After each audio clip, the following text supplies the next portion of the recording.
তারাবি নামাজ এটা গুরুত্বপূর্ণ একটি সুন্নত আমল। রমাদান মাসে যদি কেউ তারাবির নামাজ পড়ে, নবী করিম সাল্লাল্লাহু আলাইহি ওয়াসাল্লাম বলেছেন, মান কামা রমাদানা ঈমানান ওয়া ইহতিসাবা গুফিরা লাহু মা তাকাদ্দামা মিন যামবি।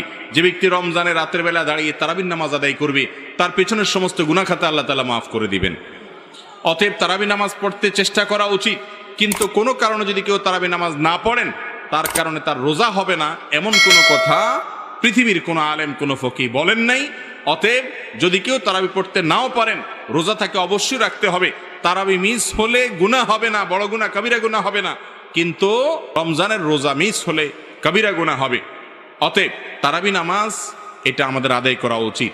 এটা যদি ছুটে যায় কোনো কারণে, হঠাৎ কোনো একদিন একা একা পড়ে নেব। আর যদি অসুস্থতার কারণে শরীর খারাপ লাগে, পড়লামই না, একদিন বাদ দিলাম হঠাৎ করে, তাহলে ইনশাআল্লাহ বড় কোনো গুনাহ হবে না। বা কিন্তু অলসতা করে যদি আমি বাদ দেই, তাহলে সেটা অবশ্যই ক্ষতির কারণ।